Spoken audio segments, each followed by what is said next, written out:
দেশে আজ তাওহীদের বিরুদ্ধে কাজ চলছে, শিরকের ছড়াছড়ি চলছে।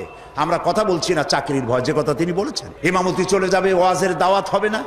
নইলে কেন কথা বলতে পারি না? মাইজ ভান্ডারী, সুরেশ্বরী, চন্দ্রপাড়া যা হয় সব শিরক এবং বিদআতে ভরা। আজ বলা হচ্ছে তিন দুনিয়ার মালিক বাবা ভান্ডারী, নাউযুবিল্লাহি মিন যালিক।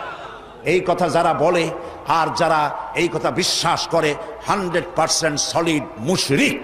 শিরকের মধ্যে ডুবে গিয়েছে গোটা জাতি। আপনারা কেন কথা বলছেন না?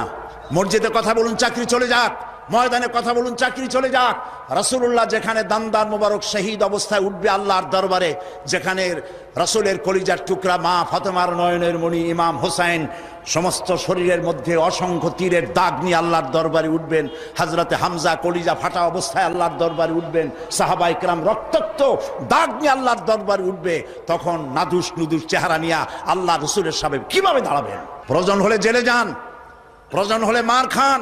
এই মাজারের বিরুদ্ধে কথা বলুন, এই সব ভণ্ড অলিদের বিরুদ্ধে কথা বলুন। বাইরের দেশ থেকে সাজাইয়া মূর্খ এক লোককে এনে নাহনুমায় শরিয়াত বানানো হয়েছে এই দেশে। লেখা জানে না, পড়া জানে না, ইলম নাই, কালাম নাই, তার নিজের দেশের কেউ তাকে চেনে না। আজ পীর পূজা, মাজার পূজায় গোটা দেশ শিরকের মধ্যে মুবতালা হয়ে যাচ্ছে। কথা বলতে হবে, জীবনকে বাজি রাখুন, কথা বলুন। আল্লাহর ওলিরা আসছিলেন, যে জিনিস যত ভালো তার নকল বেরোয় তত তাড়াতাড়ি। পীর মুরিদি খারাপ জিনিস ছিল না। হযরত খাজা মঈনুদ্দিন চিশতি রহমতুল্লাহ আলাইহ একদিকে পীর মুরিদি করেছেন, আর একদিকে পৃথ্বীরাজের বিরুদ্ধে তিনি লড়াই করেছেন, এবং সেই যুদ্ধ করে গোয়ালিয়ার, পান্ডুয়া এবং আজমিরে মুসলিম রাজত্বের সূত্রপাত করেছেন, যা মোহাম্মদ ঘোরির মতো বাদশার পক্ষে সম্ভব হয় নাই। মুজাদ্দাদিয়া তরিকার পীর হযরত মুজাদ্দিদ আল ফিসানি রহমতুল্লাহ আলাইহে সম্রাট আকবর এবং জাহাঙ্গীরের বিরুদ্ধে লড়াই করে তিনি কারাবরণ করেছেন। শাহজালাল রহমতুল্লাহ আলাইহ গৌর গোবিন্দের বিরুদ্ধে লড়াই করেছেন। হযরতে খান জাহান আলী রহমতুল্লাহ আলাইহি লড়াই করেছেন। এখনো ফিলখানা আছে বাগেরহাটে। তারা শুধু হাত পাতা এরকম নেন নাই, এরকম করে মানুষকে দিয়েছেন। তারা বিরাট বিরাট পুকুর খনন করেছেন, মানুষের পানির ব্যবস্থা করেছেন, সুপেয় পানির ব্যবস্থা করেছেন, মসজিদ গড়েছেন। যারা আজকে বিভিন্ন জায়গায় ওরসের দাবি করেন, হিন্দু মুসলমান পাইকারি দরে গিয়ে গাঁজা খায়, মদ খায় এবং মাজারে গিয়ে সেজদা দেয়, নাউযুবিল্লাহ, নাউযুবিল্লাহ। মাজারে কি চান? মুসলমানদের সাথে মাজারের কিসের সম্পর্ক? মুসলমানদের সম্পর্ক হবে মসজিদের সাথে। আর আল্লাহর ওলিদেরকে আমরা সম্মান করি।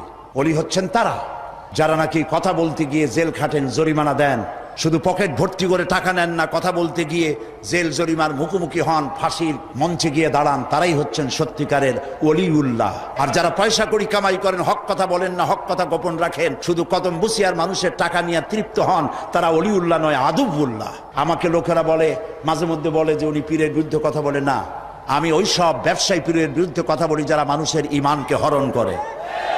আমি ফুরফুরা সরসিনার বিরুদ্ধে কখনো কথা বলিনি, যেহেতু তারা শিরক এবং বেদাতের বিরুদ্ধে। সুতরাং আপনাদেরকে শিরক এবং বেদাতের বিরুদ্ধে কথা বলতে হবে। গেরা শরীফ এটা কি? ইয়া আব্দুল কাদের জিলানী সাইয়্যান লিল্লাহ, নাউযুবিল্লাহি মিন যালিক, এই সমস্ত পড়া হচ্ছে। হযরত আব্দুল কাদের জিলানী রাহমাতুল্লাহ আলাইহির নামে দরুদ বানানো হয়েছে। আজকে যদি বড় পীর সাহেব কুতুবে রব্বানী মাহবুবে সুবহানী শেখ মহিউদ্দিন আব্দুল কাদের জিলানী রাহমাতুল্লাহ আলাইহি বেঁচে থাকতেন, এই গেরা শরীফ যারা করে জুতা দিয়া মুখের উপরে তিনি পিটাতেন।